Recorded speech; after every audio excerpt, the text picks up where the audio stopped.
talk about professional wrestling. Nobody knows the whole story, so I'll tell you. How about you, Jason? Oh, this is like a murder room. This is great. Lots of black sex magicians out there, right? And look down like, what the fuck? Oh, we're gonna just do it this way and nobody's gonna stop us. I want to show that a real champion has to do things for the community, for your people, for other women, you know? In this business, what you sell is emotions. If you manage to get people invested, you did it. That's rehearse videotapes. It's time for another MMM show.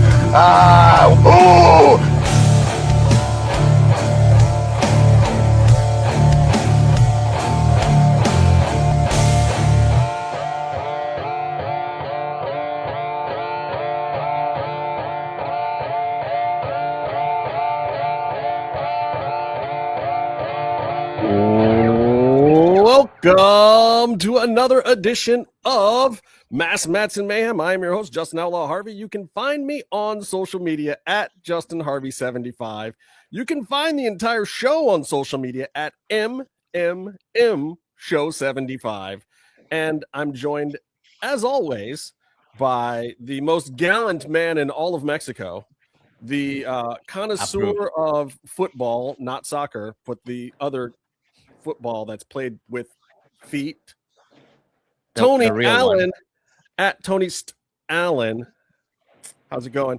We're going to ignore that there's somebody sitting down there for a minute, because what I want you guys to know is we always want to bring you up to speed. We want you guys to know what's going on in the world of wrestling. And there are more people than just us, believe it or not, that are aware of wrestling. There are a lot of people out there with great takes, and we have found one of them. I'm going to let Tony introduce her, because Tony has discovered the magic of Daniela, but he's not the only one. She has lots and lots and lots and lots of followers. Tony just happened to be the one of us that found Daniela, and she's amazing. But Tony, take it away. Tell us about our guest today on Mass Mats and Mayhem. Welcome, everybody. Tony Allen here. Well, our guest today is Dani Jimenez. She is a communications professional, and she is what we like to call a professional wrestling fan, right? She has a lot of passion. She says that she has 17 years of wrestling fandom. We will talk about this and how that has shaped her life and those around her, because there's some terrible fans out there that will pull her to the ringer trying to figure out. She has built her platform as Dani La de las Luchas, a content creator known for bringing fresh and feminine perspective to WWE and the global world of wrestling. Through her work, Dani aims to transform wrestling fandom into a more inclusive, creative, and vibrant community. Welcome to the show. Hi, it's a pleasure for me to be here with you guys, because a lot part of my life I never talked to people about wrestling, or when I talked about wrestling it was like okay, I really don't care. So at that time of my life where I could be in this place with another people that love wrestling, that's just such a dream come true for me. So thank you for having me. I think we've all experienced that a little bit. Yeah, wrestling fans, it's an odd passion that people who know what you're talking about and see it, they're like looking around and they're like, okay, you're cool, we can talk about this. And then other times you're like, oh, I better be quiet and stop mentioning Randy Macho Man Savage in casual conversation, because these people are looking at me like I'm insane. Weird.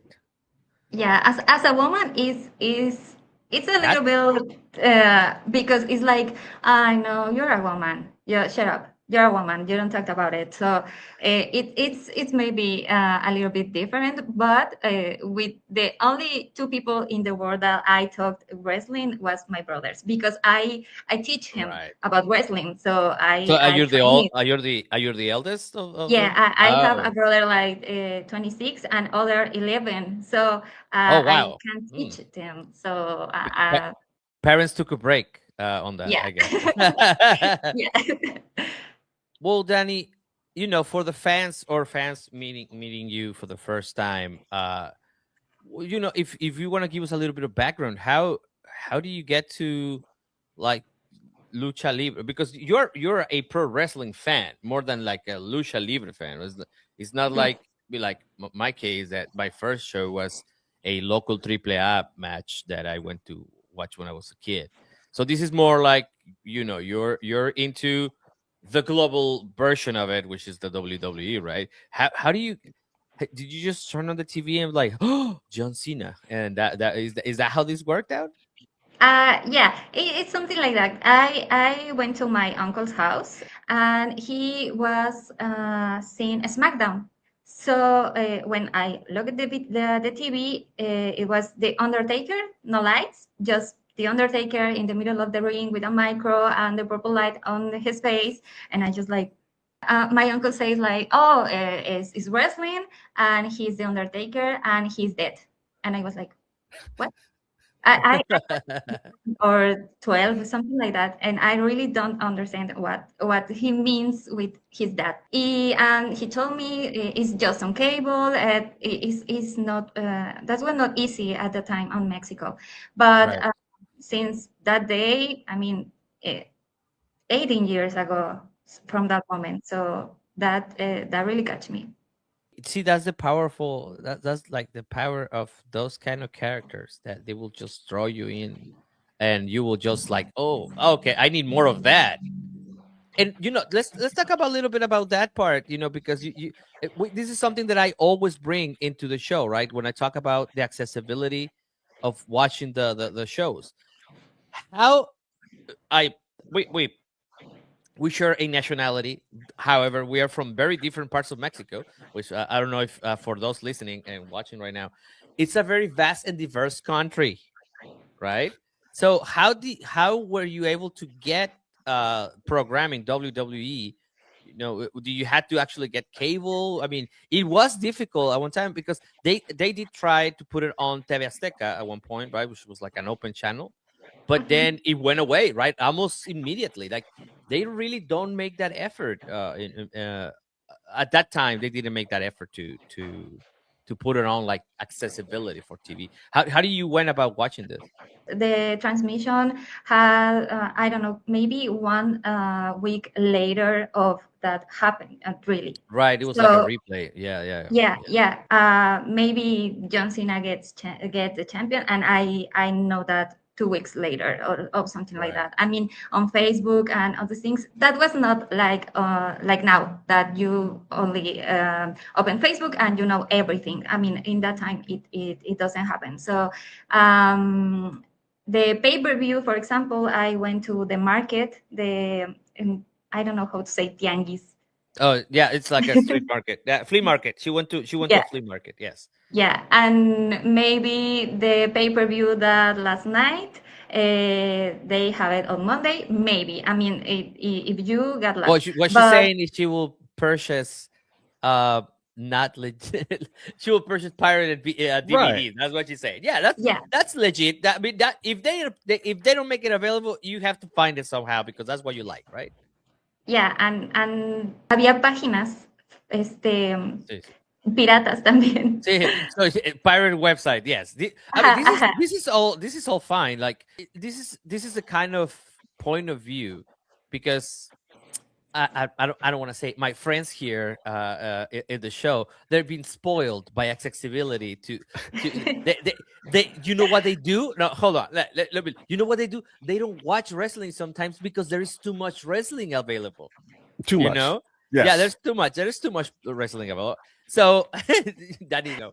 But also keep in mind, my real wrestling fandom started in the early and mid 90s, and what we were trying to do was find lucha libre and Japanese wrestling and ECW stuff that was hard to find, or because it was only on in the middle of the night and it changed times every week or whatever. So yes, we had obviously AWA back in the day and NWA and WWE or WWF at the time and WCW later, but I got into tape trading which was, bootleg and tapes that had been copied 10 or 12 different times, and the quality was terrible. You'd be watching some grainy tape from All Japan Wrestling, or the first time I ever saw Lucha Libre was Rey Mysterio versus Psicosis from ECW. And it was on a tape that I traded with somebody, but I wasn't at that event and I never saw it. And then the first luchador I ever saw perform live was Super Crazy at an ECW event. And then I was very happy when I went to the Lucha Libre Museum in Tijuana. Super Crazy was actually there, and I finally got to meet him. So, like, my first experience seeing Lucha Libre live became the first, and I couldn't believe that he was actually at the Lucha Libre Museum the first day I went there. But when you get that passion for wrestling, it's not surprising that you are buying the pirate tapes or buying whatever. Like, once you get that passion, you're trying to figure out however you can get it. And here in America, Raw and Nitro were on against each other. So if you were a real fan, you had to watch one of them and tape the other one, or you had to watch Raw and then WCW had a replay where you would be up until 3 a.m. watching 5 hours or whatever of wrestling every Monday night. It was crazy. And I think there's this part, especially in like Mexican culture, and Daniela can corroborate this, I guess, elaborate more. But there is a great part of the fandom that does live, in general, does live on the street. There is, bootleg shirts. So they're not official shirts. That even better than the shirts that they make, right? There's famous people outside of, events, and then you go like, oh man, why can WWE make this shirt? This is a lot better. So it's I think that's one of the coolest things, right, Daniela? And also that makes community, I think. Yeah. You can find community when you go to these places.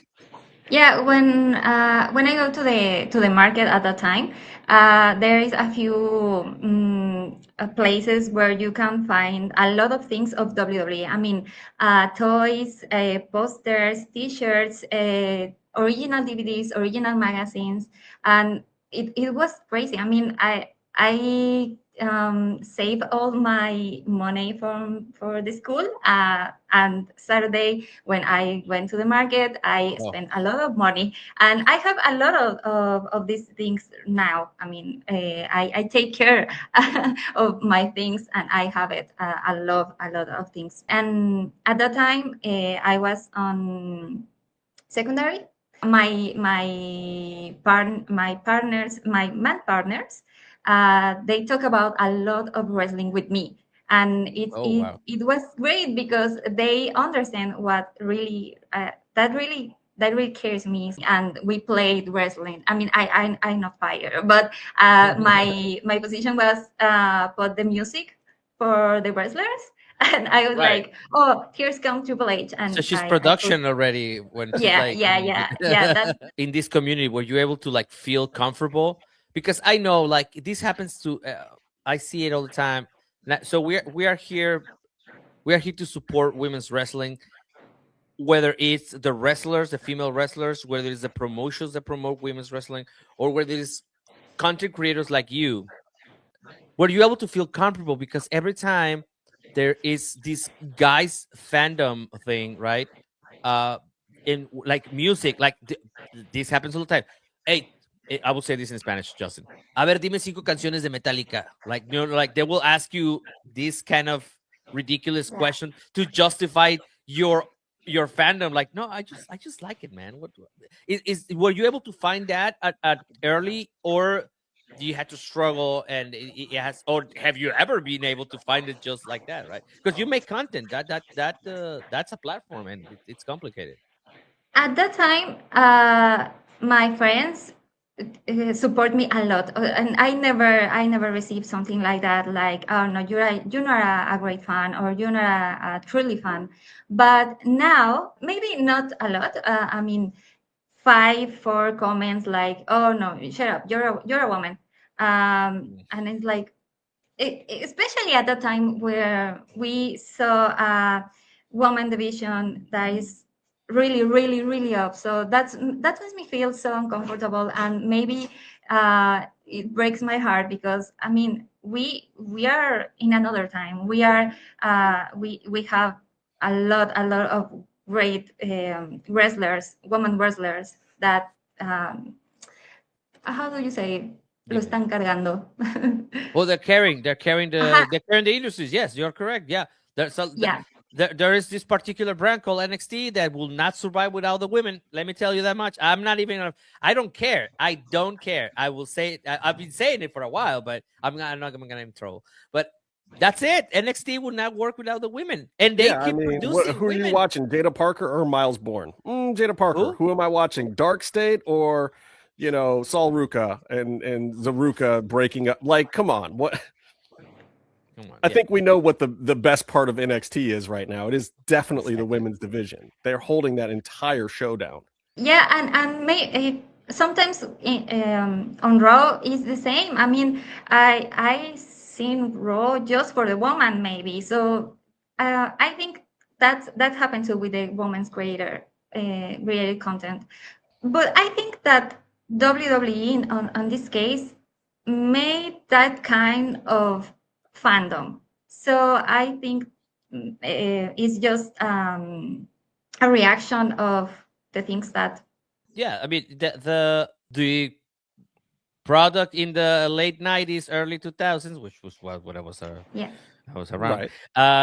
It was really focused on that. Yeah, that was the shock value of TV, shock TV, right? It was Mud and Lita, getting it on with right brawn panties matches and brawn panties matches, which single is, white female stalkers but Daniela, I have to ask you, like, being a woman is part of the attraction to wrestling, the fact that you have like strapping half-naked men running around, like, does that help from a female perspective? Because I've always thought it was odd that I would talk to girls and they'd be like, oh, wrestling ick and blah blah blah, and I'd be like, have you seen these guys? Like, that's not appealing to you? And then sometimes I'll see, we'll be watching wrestling and a girl would be around or something, then you'd catch them like, oh wow, like maybe I should be watching wrestling. Is that part of the appeal for women, or does it not matter for you? For me, no. But I mean, with my friends, my girls' friends, they are like, oh my god, they are so hot, and I don't know. But I that's not the thing that I prefer to put my attention. I mean, I love Drew McIntyre with all my heart, and I always say that he's the most handsome man I ever seen in my life. Wow. But it does. That's not a reason that makes me put all my attention on WWE. I have to ask you this too, because I'm curious, and this is kind of for both of you guys. What is the impact culturally of American wrestling in Mexico as opposed to lucha libre? Is it awkward to have fandom for American style wrestling, or does it all kind of blend together? I don't know how Tony see that, but I think in the past the lucha libre was untouchable. I mean, you can say you can mix it, and the people always say things like, "Oh no, that's the real lucha libre." I mean, it's the only lucha libre, is the real lucha libre. That's the way that in Mexico we see the wrestling. But now I don't know if with the WWE entrance to the Latino market, I don't know, but I think that it really changed. For a while, because again, I did grow up in the States, so it was a mixture of things. But when I was in Mexico, and I will be like, oh my god, Stone Cold Steve Austin and things like that, they will go, oh, that's the fake one. So Uh-huh. there's like levels of fakeness in this thing, right? Like they were like, no, the American version is fake. We got the real. Like these guys are real. Later on, it became a little more acceptable to watch both. But there was, yeah, like Daniela mentions, it was untouchable with the fact that you couldn't even say like it will be considered a sport, right? Like a real event. And it was like these guys will destroy each other. And I mean, uh, my kayfabe radar was always open, so I was like, yeah, well, yeah, I'm pretty sure these guys are. But I mean, I get that though.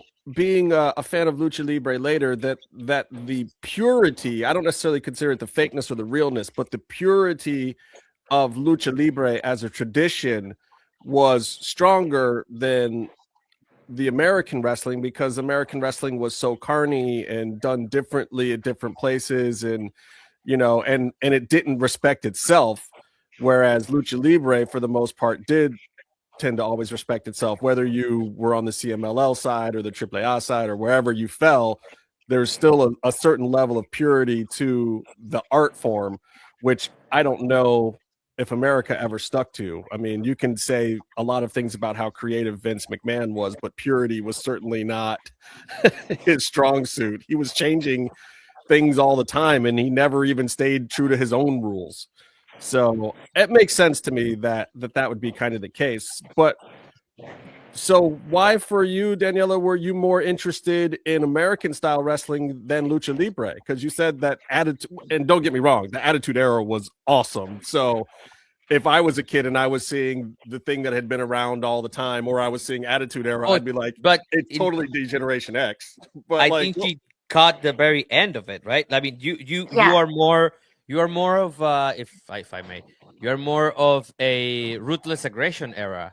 Yeah, and when I started to watch WWE, I mean 2009, Randy Orton versus Triple H, Undertaker versus Edge. Right. It was at that time. I think it's the PG era. It is a PG era, yes. I Not even ruthless aggression. Okay, No. she's so young. Yes, see, we're old. That's why. And at the time there, I think now, and I saw the matches at that time, and there is no blood. You gone back. You go Yeah. back and watch. Okay. Yeah, and there is no blood. There is a lot of pyro. There is such a PG. And when in 2009, I think that's the most greatest time for WWE in Mexico, because we have it on national TV and on the chips, on on everywhere. We have WWE notebooks everywhere. But the audience, I mean, is I think that was for a child at that time. I love this point of view, bro. Like, I'm sorry, I just like this point of view because it just like opens my mind, because we always talk about this part that like the cycles of wrestling, right? And how well they caught me when I was in my teenage years, but they got her when she was a child, so she did grow up to this point, right? And she got to see all this development now. And now it has evolved into something else. I don't know what to call the streaming era. I don't know what it's called. I really don't get it. Yes, that is accurate. The streaming era. Yeah, but it is very interesting to see how I probably didn't experience it the same way, especially around that time, because that's when it turned me off. This is the interesting part, Daniela, because this is when wrestling, especially because I moved to Canada and I discovered indie wrestling. I lived over. I discovered indie wrestling in Canada, so I will go to like DJ shows in the middle of nowhere and just like a ring. But it does the interesting part because you experience wrestling exactly in the era where a lot of people, I will say, supposedly stopped watching it. So do you have that is your period of time, so you appreciate it and you like it, even to a lot of people that are old farts like me, and the oldest fart over there, don't appreciate that era. But that is your wrestling. If you go back and watch that is your what is the other eras that you enjoy, if not as much, the ones that you enjoy, on the same kind of spectrum, right? Well, The 90s, especially yeah, for Shawn it was Michaels. fun. I mean, It was. look, one of the greatest of all time. Yeah, If he's you're going to amazing. pick one, and Yeah. that was kind of so. You like Shawn Michaels? Who from the PG era and the Attitude Era was your favorite? Was it Cena? Was it who? Undertaker? Who was Undertaker. Yeah, I have Undertaker? it. I, You have Oh, Undertaker see, now we're tattoo? talking. She got the dead man. yeah, and CM Punk. I really, really, really love CM Punk. Oh wow. Yeah. Wait. See, now I was a big fan of CM Punk, but I was not watching during the pipe bomb era or when he was really champion. Like I always tell people, and I'm kind of like Tony this way, like I didn't watch WWE at all when Daniel Bryan was there. I didn't watch like the Divas era. I didn't see AJ Lee. I didn't see the Bellas. I didn't see that CM Punk title run. I had kind of like I had been a big ECW fan, and then when that all kind of went away, I kind of left wrestling. And then Lucha Underground is one of the big things that brought me back to wrestling. So I missed a lot of it, and I go back and watch some of that stuff now, and it's actually really good. And I actually really enjoy it a lot. But for me, I missed a lot of the era that is what you loved. But it's also great that Undertaker was one of the things that was still going in that era because he is clearly from, late 80s, what, WrestleMania 8 on? Yeah. And also, so this brings me to this point. I'm loving this. So do you feel targeted right now by WWE in their nostalgia? Yeah. Yeah, Like, I'm are that they kind. talking to you right now? Yeah, I'm that kind of fan because at that time, 2008, 9, until 2013, 14, I really love WWE. I mean, the pipe bomb, Alberto Del Rio, when Alberto Del Rio came to WWE, I really love it. Right. And that's just that's my era. I love AJ Star, AJ Lee. I really love AJ Lee. So that's my era. And now I'm the people that say, oh, please, I need to see AJ Lee versus Becky Lynch on Saturday because I'm that kind of disgusting fan of WWE. But I think that's because I was a child. So it's something like, oh, I'm not a child anymore, and that's remember me my yeah that Your childhood. Well, and the fans like me that are older need to pass the torch to you because for me to see my childhood in the ring is to see guys like Ric Flair try to wrestle again or Steve Austin to run around with his broken knees and try to do something. But we still have Rey Mysterio, who is my age, who still gets in there and does it. And not only is he my age, but he's also from my generation of wrestling because I was watching him wrestle when he was 18 years old and I was 18 years old, which is crazy to me that, 34 years later, he's still wrestling and he's been wrestling for almost 40 years now, which is crazy. But He's been wrestling my lifetime. That's great. Yeah. I mean, he's the wrestling equivalent of the Red Hot Chili Peppers to me. I've seen the Red Hot Chili Peppers perform in the 80s, 90s, 2000s, 2010s, and 2020s. In 5 different decades, I've seen the Red Hot Chili Peppers perform. And in 4 different decades, I've seen Rey Mysterio live perform, which is crazy to me. But the rest of my generation of nostalgia is gone. And I feel like we have to let it go. And a lot of my generation was asking, like, why weren't there people from Attitude Era and before at Royal Rumble? Like, because they're 68 years old? It should be the AJ Lees now. It should be, that era of people coming back of, I guess you can't really have Beth Phoenix anymore because her husband went to the other place, but that well, you era never know anymore. So Yeah. But who would you want to see besides the Bellas or AJ come back from that era? Like who would be exciting nostalgia for you?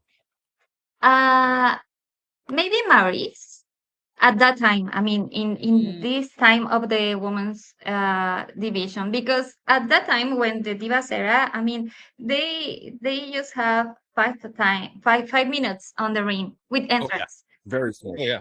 You can see anything about it. And for example, I read a lot of AJ Lee now that people say something like, "Oh no, she's not great. It's just nostalgic." I don't. People that say like, "Oh, she's just acting like a kid," and I say like, "No, she's crazy. I mean, that's the character. She's crazy. She is not a kid." But when people say something like, "Oh, she's not a great wrestler," or I just think like at that time she can prove that she was a great wrestler, but with 5 minutes she did it great. So Right. that's the thing with that Divas era. Um, for example, with Maurice, I really love to see how can she do it now Now. when we have woman matches like 30 minutes 45 minutes, so maybe. She was in real good shape. Maurice always had very good cardio. I don't know if she had the deepest move set. I don't know if she had a lot of different moves, but she was in better shape than a lot of the other divas. But that's why I really loved the Trish Stratus and Becky Lynch cage match that happened a while back. And the buildup was terrible. And we talked trash about it. And we said that it wasn't going to be anything. And I am one of those fans that I love to be proven wrong. And when those two got in the cage together, it did. She was probably one of the last ones from my era of wrestling that got back in there and justified it of like, hey guys, yeah, I know I was in a bunch of bra and panties matches and I did all the dumb Vince stuff. But guess what? I also was a fitness model and I was super jacked and in really good shape and I can wrestle. Let me show you. Now that all that's gone, let me get in here with one of the best around now and I will have a banger in a cage. Let's go. And she did. And I was like, this one, I mean, she's not that much younger than me either. She's been around a long time. She's in her mid 40s. And for her to get out there and just go like that after not really being in the ring for 10 years was impressive to me. And I like what they're doing with AJ Lee. I just wish she was a heel because I think, you know, a lot of the stuff she's doing right now is like Rudo 101. Why? And she's very full of herself and cocky. And I mean, it's so is CM Punk, but I just think I almost wish she wasn't connected to CM Punk right now because I think she would make a better heel character. I would love to hate her. Yeah, I think the same because for me, Becky Lynch and AJ Lee are the same character. I mean, they are crazy too. So it doesn't make me sense who is less crazy than the other one. So that makes me feel weird. But at the ring, I really, really want to see her AJ Lee match, a long match for AJ Lee. Justin brought up something about the fact that I don't know if you had been able to experience WWE or wrestling in the United States. Have you ever go to a show over there? No. Well, but you have gone to like WWE shows in Mexico, right? Yeah. Okay. The tickets here in Monterrey, in San Pedro Garza Garcia, for AAA are more expensive than the SmackDown in whatever Indiana they're gonna be. So tickets, front row seats for AAA are $618, and tickets in SmackDown tonight are probably $546. So just so we know that's what's happening, right? Is it selling out the culture? Is it the economy gonna kill us? How do you feel about this? I really don't like it because we don't have a lot of money for entertainment. I mean, I really don't like it that the prices are so high. I mean, for Arena Mexico, Yeah. you can be there for on race, Yeah, on top, yeah, on top part, yeah. like uh, 20 no, $10, C- 250. c- 175 pesos. Yeah, they're like Yeah, $10. Yeah, pretty much $10. yeah. $10, $15. I feel like they're getting away with it now, and it's a mistake on their part because it can't last, and there will be a breaking point, but they haven't reached the point of saturation yet. And I think what we're finding in America is that WWE, especially, and this already happened to AEW, reached a point of saturation, which is, they're doing 2 live shows a week, 3 on a pay-per-view week, 4 if you add in an NXT pay-per-view sometimes, like, or an NXT, road show. And American audiences are getting to the point now where it's reached the point of saturation. You can't charge me $3,000 for SmackDown because I saw it when it was in town 4 months ago. And people have the access to it. But it's also one of the reasons why WWE has been so conscious of taking shows out of the country and touring Europe and other places more regularly.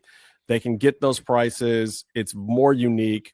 I thought the Puerto Rico Backlash was an amazing event, and like, why haven't they gone back to Puerto Rico 4 more times since then? Why wouldn't you? Great audience. They sold the place out. They made tons of money. The ticket prices were ridiculous, but No, you need Bad Bunny in every one of those. right. But I mean, but also much the it whole does. island is saving up for one show.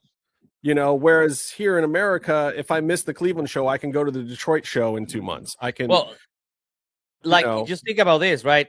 Do you want to go to Vegas for WrestleMania, or you want to go to Puerto Rico for WrestleMania? Like, Correct. like, right? Like, if you're gonna make it a destination where you can actually take your family, and you take them to the beach with the sandy beaches with the blue skies and the blue ocean, instead of And I just going did to, like, WrestleMania Sin City. in Las Vegas last year, and I did not like it. I liked Philadelphia a lot more. Got to see Cody finish the story and got to see my bud Karrion Kross, and it was just really enjoyable. Can barely tell you what happened at WrestleMania last year. It was a pain in the butt to get around to indie shows and to the convention and then the arena, and like Vegas was. I feel like my WrestleMania Vegas experience was meeting Uber drivers. And and in Philadelphia, my WrestleMania experience was meeting wrestlers, meeting wrestling fans, feeling like I was a part of wrestling for 4 days, which is what you want. You want to feel like you're a part of it, especially if you're paying a premium. But I will say this about the AAA experience, even though I haven't seen a showdown in Mexico, those crowds look like at least they're having the time of their life for the money. So I don't know if the prices are going to work out long term, but I really like the current AAA product. Do you like it? Do you watch it? Or would you rather it just be WWE coming to Mexico and leave AAA alone and stop and not mix them together so much? I like it, but I really concerned about how the WWE experience make the AAA experience, because, for example, with the thing that the coins, the tradition of the coins, to throw. Yeah, Right.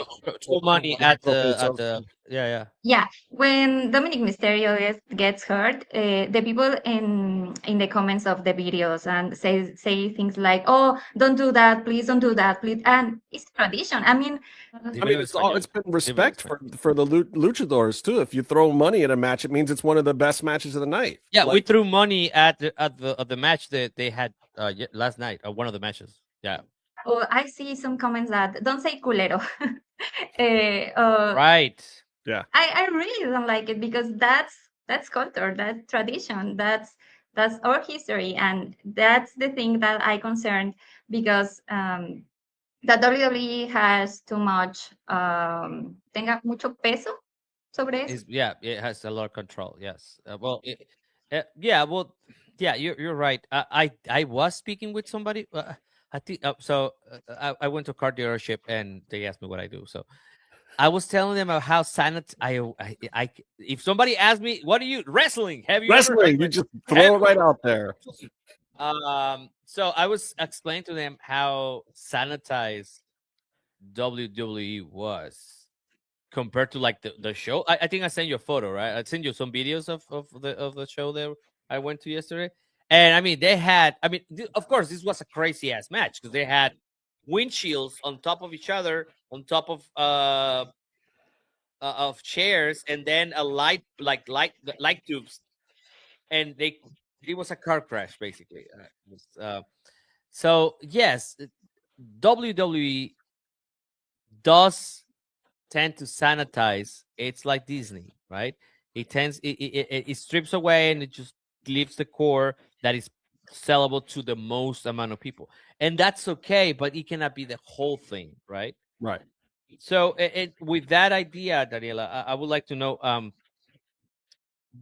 So, are you looking now at other kinds of lucha libre or wrestling? Like I know I've so this will be on record. I'm inviting you to the watch along for Revolution, for AEW Revolution. So, is that something that has piqued your attention? I mean, I know you had Thunder on your channel as an interview in español. So when you had to interview, I mean, of course, we all do research or whatever we're doing. Did that brought attention to you? Like, oh, maybe I haven't looked at AEW Women's Division in the same way that I have. Is that something that has got you? Yeah, because I think now when I was just a fan, it's okay. I mean, who cares that I only see WWE? But now the people say me a lot like you should see that you should especially AW. The people text me a lot about that. So I started to watching AW because I think that's something that I need to do like a content creator because I need to compare the things and yeah, I feel okay with that now. But in the past I was like, no, only WWE, only WWE is my life and anything else. But Oh, now, she was a tribalist. yeah, He was a tribalist. Oh my God, we exclusive here. I'm kidding. I'm kidding. yeah, but now it's different. Yeah, and that's an important part of like growing into the fandom of wrestling. I mean, I never really was. I mean, I was an ardent WWE fan, well, WWF fan, because I bought into the idea that WCW was trying to destroy WWE, right, at the time. So yeah, it's just that's part of the growth, and I'm happy that you're opening yourself to new kinds of lucha libre and wrestling. It's gonna make because like I I probably want to should. be a tribalist, Tony, so I don't have to watch 17 hours of wrestling every week. It's too much. Now I'm watching like NWA and TNA. Why are you watching TNA? Your homie's gonna be on the show This week. I enjoyed it, and Santana's a homie. I like Santana. Oh, I like Santana, but I don't watch the whole show for Santana. I can watch clips of Santana. And the audience beat up Steve Macklin. It was really funny. What? They healed him so hard. Okay, so let's put this into perspective for Daniela.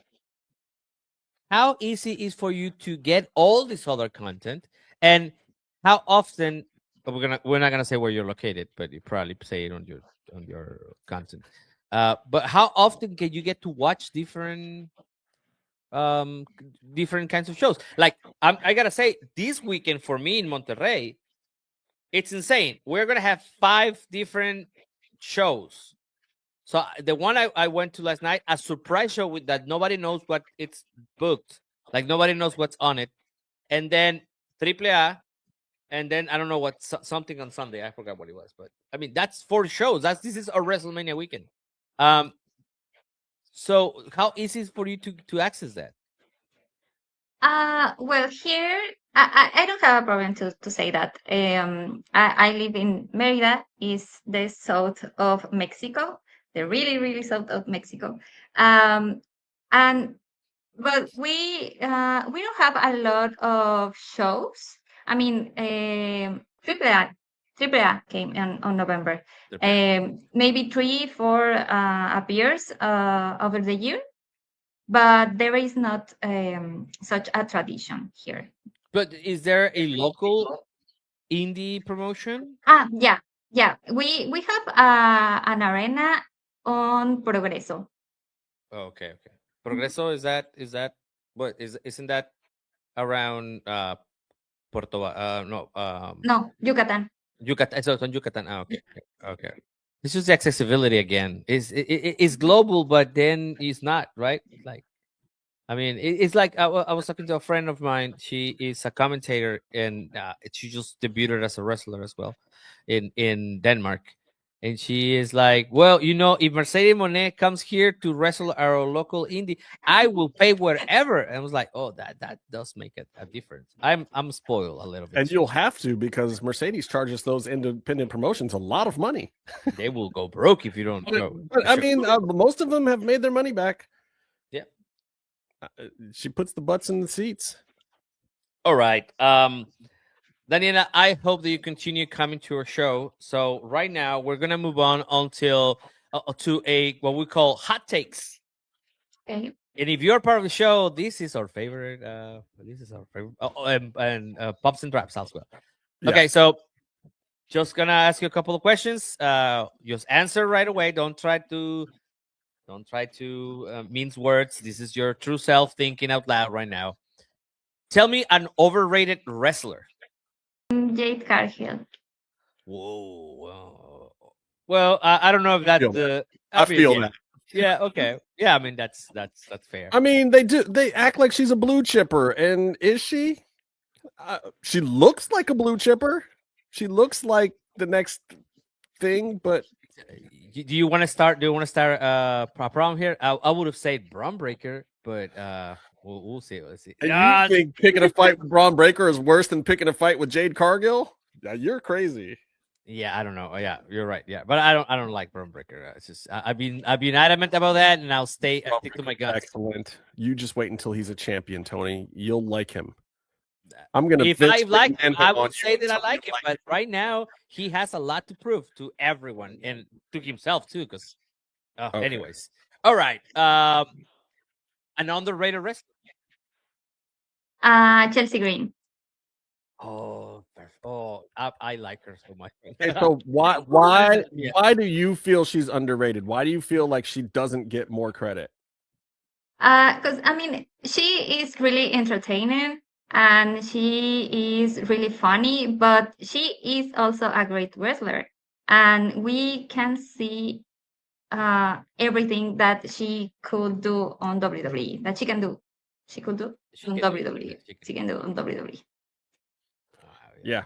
Agree. Yeah, 100% agree. That's a perfect yes.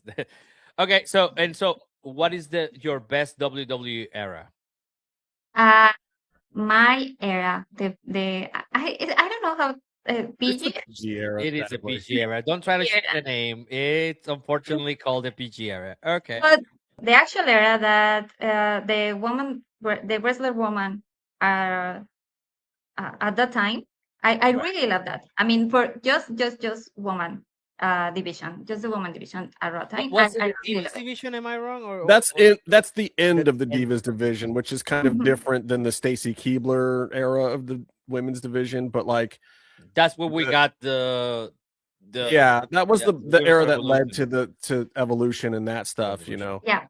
Okay. But you know, that was all like when the Evolution era of the women's division happened when the NXT 4 Horsewomen came up and merged with the Divas era women. And that was really what put it over the top. But the end of the Divas era was definitely one of the better moments in WWE at that time. And what is right now the best current storyline that which one is the best current storyline that's out there? ahorita. I love that this is a hard Wow. question. I thought she was gonna be like this. No, It's hard. I think that now it's a lot of ¿cómo se dice? Inconclusas. Yep, unfinished. Yeah. Yeah. There's a lot of finished storylines. But maybe Ailey, Becky Lynch. Yeah. But I don't really into in ninguna. Okay, none of them. So if I ask you outside of WWE, is there anything you liked in the like in the current right now, or just like around this time right now? Maybe el grande, los grandes americanos. Los Grandes, yeah. Yeah. Los Grandes Americanos. Yeah. Well, we should definitely get in another episode and talk about it, because we need to make a decision as the Mexican public. Because Tony, you and we need to vent. Yes. This is very personal for me and Tony. Like, yes, I absolutely hated the early parts of the Chad Gable Grande Americano thing.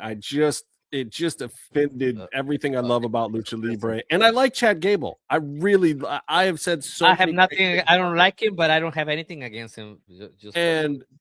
We hated the gimmick. We thought it was dead. I didn't even really realize they had switched people.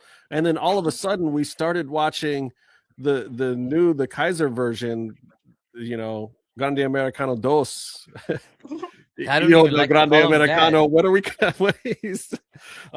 But so good, so good. And now I'm conflicted because in America, the Grande Americano that we like is a heel, and Chad Gable, who is acting like a piece of crap and offending everything about Lucha Libre, is a babyface in America. So when I watch WWE, I hate it. But then when I watch AAA, I love it because my Grande Americano, the Mexican Grande Americano who's not Mexican.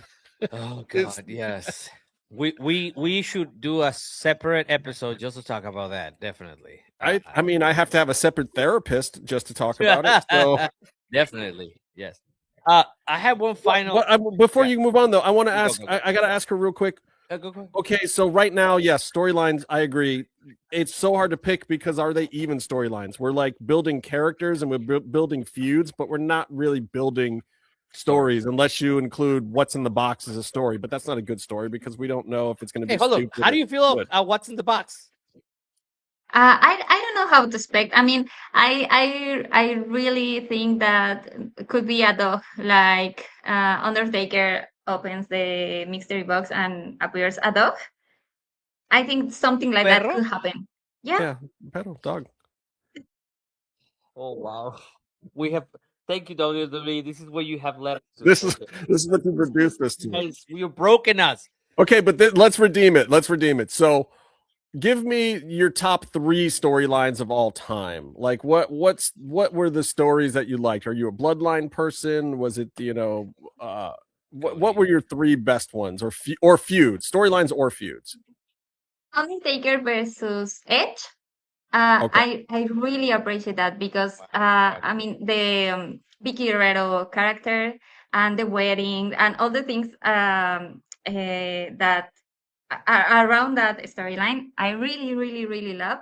I really love it. And CM Punk versus Drew McIntyre with the friendship bracelet. Right. That's a recent one. Like that. Yeah. And that's recent. Yeah, that's pretty neat. Yeah. Rhea and Charlotte at West Romania. I mean, the history about that. Yeah. I want to see that one again. They need to get back to that one. It's one of my favorite matches. Okay. I dig it.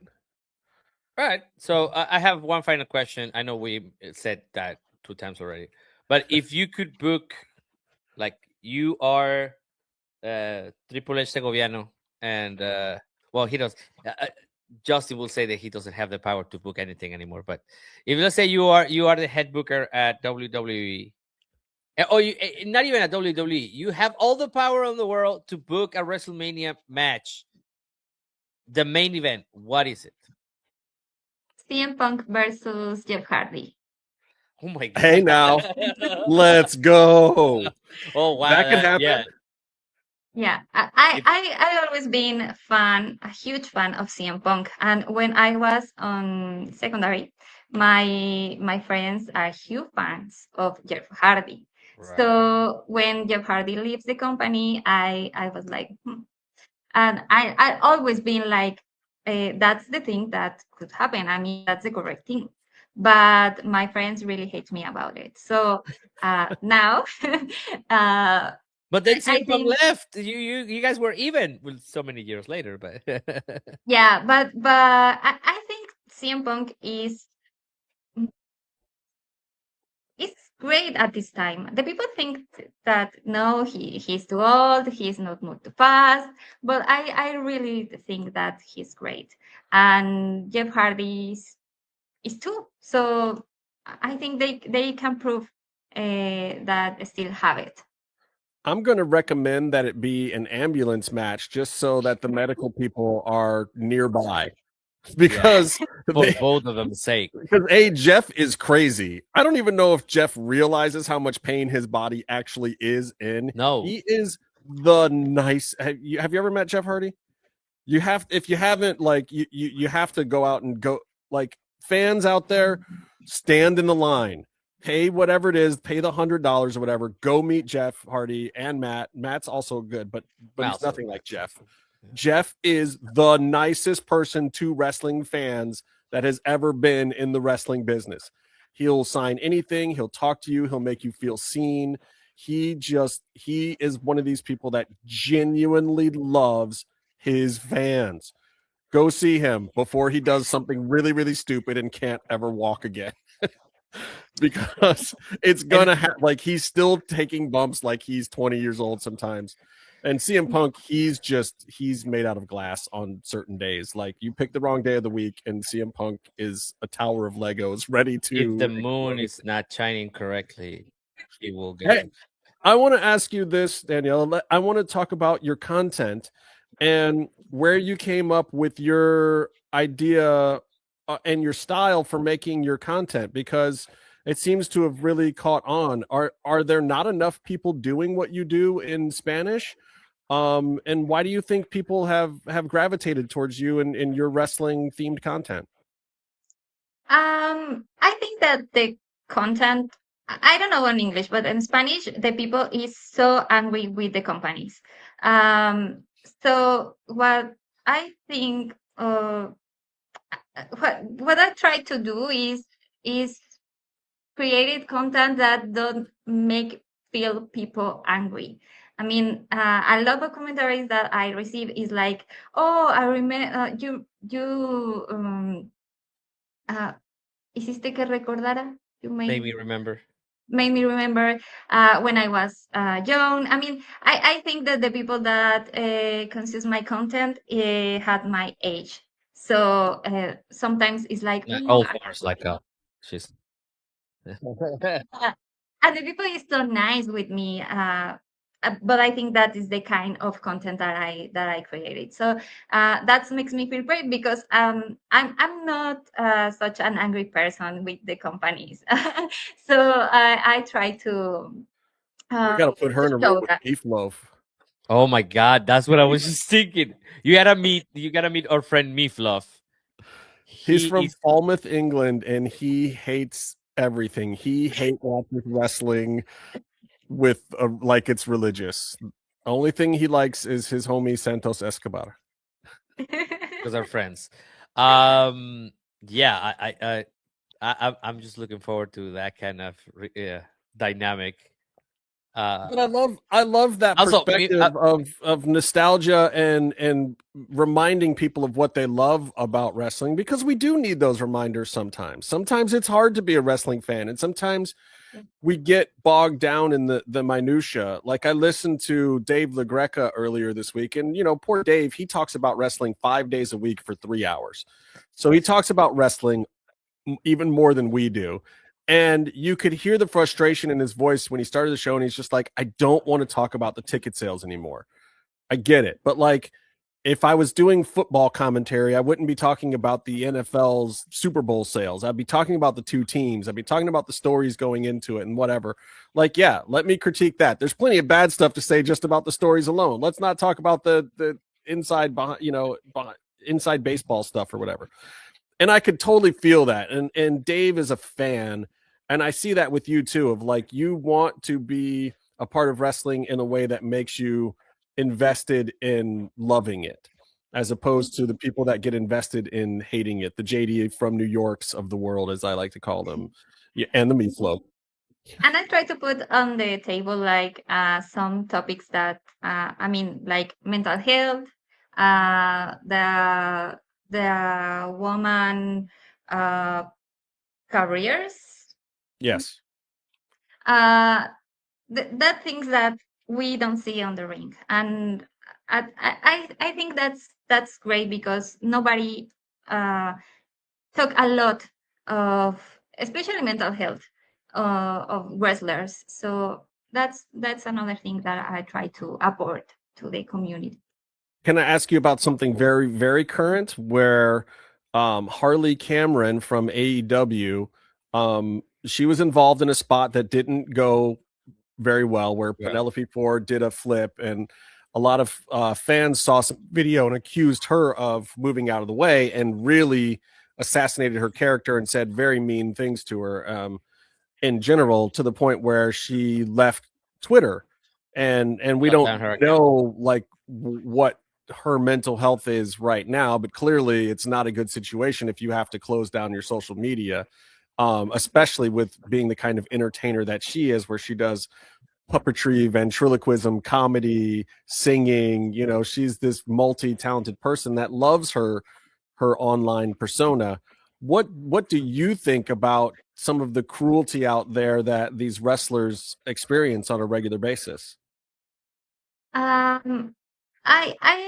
think that the people on internet in general are so angry with the things that happen on the world, and they just put on their internet what they feel about it, and that the people think that the things that happen on the internet that are not real, but that's not correct. That is real, and there is another people behind the screen who is receiving all these things. So it's sad. Well, yeah, no, most of these what's it called keyboard warriors, yeah, they won't.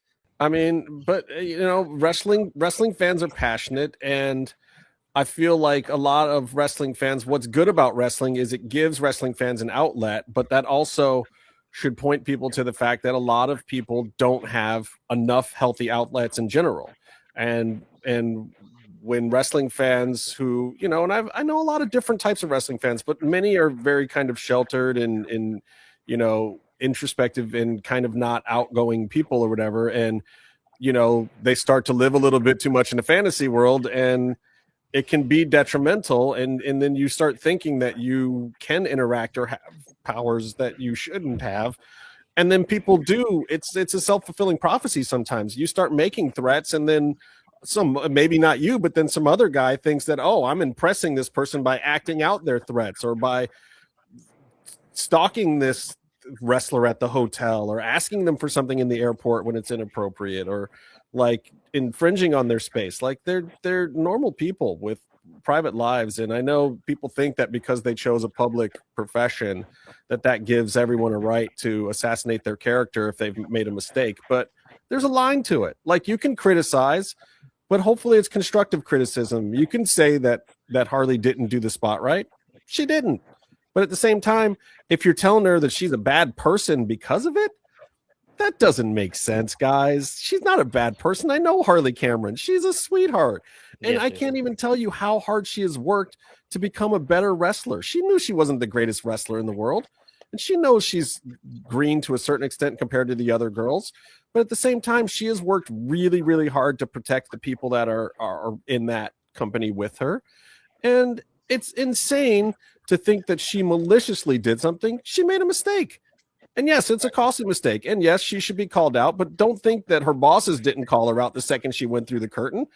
Another person got hurt. Of course she did. And there's, like you're some armchair quarterback sitting in your basement or whatever. The most that you're allowed to say is, man, she blew that spot. But if you directly start attacking her, like, stop. You're no good. You're a bad person. Don't do that. That's just my opinion. I hate seeing stuff like that happen. And, and we are all people that comment on wrestling, whether it be good, bad, or ugly. So our opinions do matter, and they do influence people. And we have to all be careful of these things, whether it's 2 people or 2 million people that hear your words. You got to measure what you're saying and why and how you're doing it. Yeah, I think that's part of the very important aspect of what Daniela is doing in her content, because I think I'm like, even the editing of it, the pop-up, the little letters and all that stuff, it makes you happier. It doesn't have to be like, wrestling. Have you watched TNA lately? I'm kidding. Okay. So it's, I'm gonna let you do a TNA hate video this week, Tony. Just get it out of your system. No, I don't have time. I don't have time. Daniela is gonna do them. We're gonna torture Daniela to watch TNA shows from now on until the end of the year. See how positive she stays after that. Okay, we should do a TNA watch along, Tony, just to see how we all really feel about the product in the moment. Right. Well, no holds barred. TNA watch along. Make it happen. We want to have you back. Definitely, you're welcome to the space. It's yours anytime you want to join us. We're gonna have you on the watch along for. Now you gotta know, AEW shows are not 4 matches. All right, they're probably 17 or. What do you mean? Yeah, they're 4 matches. 4 matches on the pre-show. On the pre-show, yes. So you're gonna have to take your breaks. You get a snack. Walk around. Get limbered. It's just like. But yeah, we want to have you back. I truly enjoy this conversation. I think you bring a very important and updated view of things into this wrestling world. And I thank you for your time, and hopefully you'll get to come around again. Please let us know where people can find you, where they can follow you, all the content you're gonna have coming up, anything that you're doing. Just let us know right now so that we can plug it in and put it on the show. Well, I am on TikTok, on YouTube, on Facebook, and Instagram, like Dani de las Luchas. I try to have content all the days, all the week. I've been there all the week. I am really into. So thank you so much for having me. Like I said at the intro, had a space where I could talk wrestling with all the people that really understand me. That makes me feel so happy. So thank you for having me, and I've been there wherever you want. Well, thank you very much. Yeah, appreciate you guys for joining us again. That's Dan. Say that you are your Instagram one more time, Dani. Oh, her Instagram is actually at Seamossororas, right? Yeah, I will put it in there so the people will see it. Well, not here on hers. Because I expect every one of you that is watching this right now to go get that follow, subscribe action going on for Dani and us. And until next time.